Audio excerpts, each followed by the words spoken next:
Today we're going to be discussing the origins and the service history of the UNSC Spirit of Fire. I've had a few people who messaged me saying that they would like to know more about the Spirit of Fire because of the recent videos I've made regarding its possible involvement in Halo Infinite. So, relax back. I've got this. We'll take it from here.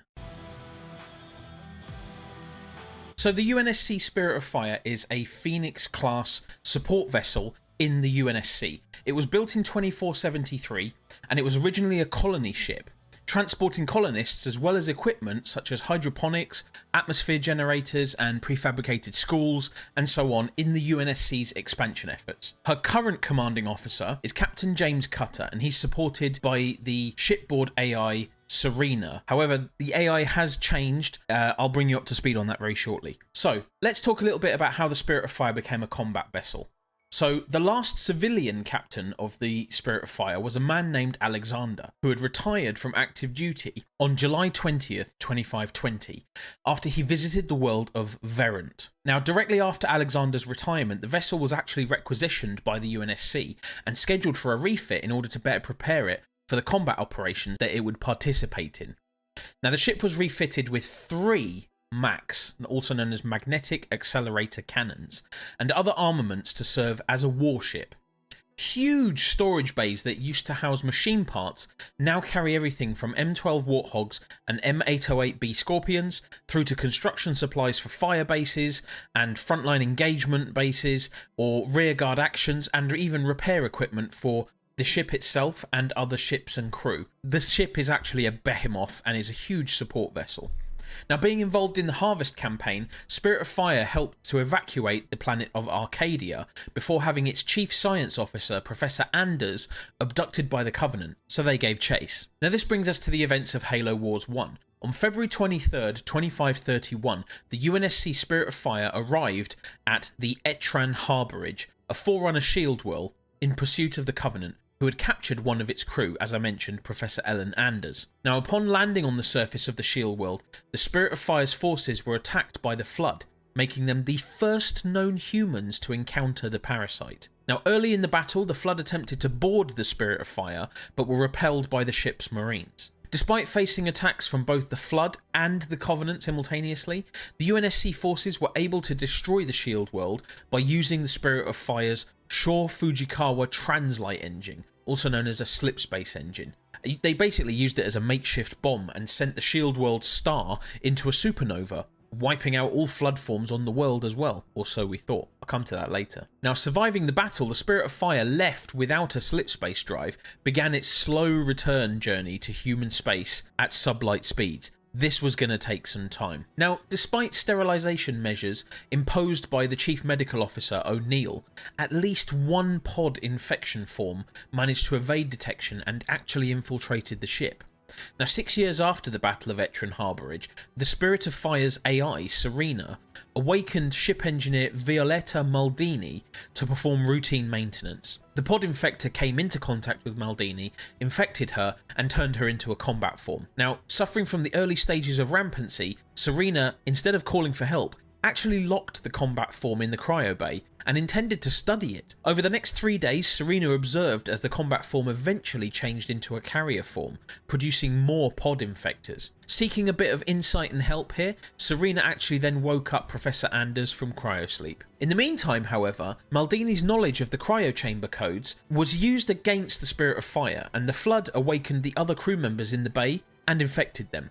After infecting Lieutenant Quan, the Flood gained knowledge of codes required to override Serena's quarantine and put the entire ship at risk of infection. Now, in the same bay, Spartan 2 Jerome 092, the leader of Red Team, was awakened by a subroutine that he had programmed to awaken him if Anders was woken up. Now, taking stock of the situation, Jerome armed himself and began fighting his way through the Flood forms. Eventually, only one Flood form remained. When Jerome confronted it, however, it turned out to actually be several pod infectors riding on the back of a combat form. To conceal its numbers, in the ensuing struggle, Serena vented out the bay they were in, causing the Flood forms to be thrown into space, while Jerome managed to hang on. Now, following the incident, Jerome and Anders returned to cryosleep, while Serena composed a final status report that was left to Captain Cutter before she self-terminated. This brings us to Halo Wars 2. After 28 years of drifting through space, the Spirit of Fire was mysteriously transported through a slipspace portal to the Ark, Installation 00, where the crew was forced into a conflict with the occupying Banished, the same Banished we now see engaging the UNSC in Halo Infinite on multiple fronts. Now the real question is, who opened the portal for the Spirit of Fire? One theory is it was, or is, Mendicant Bias. He was sentenced to atone for his crimes against the Forerunners after joining the Flood in the Forerunner Flood War, and was buried away on the Ark in several pieces. Now he was split up and scattered, as I said, across the Ark, but one key piece was placed on the key ship that ended up as the foundation of High Charity. Now when that ship got back to the Ark, Mendicant Bias became whole once more. So how did the Spirit of Fire get lost during the Human Covenant War? Well, it's all down to Lord Hood. Hood was a lieutenant during the Battle of Arcadia, and instead of retrieving the navigation beacon that the Spirit of Fire had left, telling the rest of the UNSC where they were going, when they decided to follow the Covenant ship to rescue Professor Anders, Hood chose to attack a Covenant ship and lost the navigation beacon. This decision haunted him for the rest of his life, as Cutter's son later in the future turned traitor to try and kill Hood after finding out what he had done, and it also drove the plot of the Ace of Spades series with Forge's daughter trying to find the Spirit of Fire. If you haven't read those novels, I highly suggest you do. While Hood wasn't involved in losing the Spirit of Fire's slipspace drive, that was down to Etran Harborage, his inability to follow orders and grab the navigation beacon left Spirit of Fire without backup. Had Hood gone and secured the convoy, the Spirit of Fire could have gone to Etran Harborage with support, meaning the crew could have been rescued from the crippled ship after the conflict. Now if you need to know why this played on Hood's mind in the years to come, Hood was the former executive officer of the Spirit of Fire. Talk about a personal link. And at the Battle of Arcadia he commanded the UNSC Roman Blue. When Spirit of Fire went to rescue Dr. Anders, the Roman Blue was ordered to pick up the Spirit of Fire's communications buoy to secure its nav data. Hood, being a young hothead commander, ignored the order and instead sent his ship into combat, leaving the Spirit of Fire with zero support and led to its loss. So there you have it, a quick rundown of the origins and the service history of the Spirit of Fire and why it was lost and where it is now. I hope it turns up in Halo Infinite at some point. It would be so cool to see Red Team and the Spirit of Fire back again, as I keep mentioning.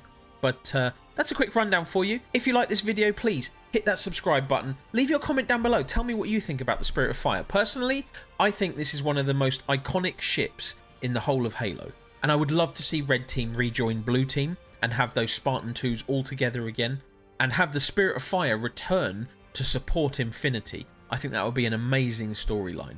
But leave a like on the video, and as always, happy gaming.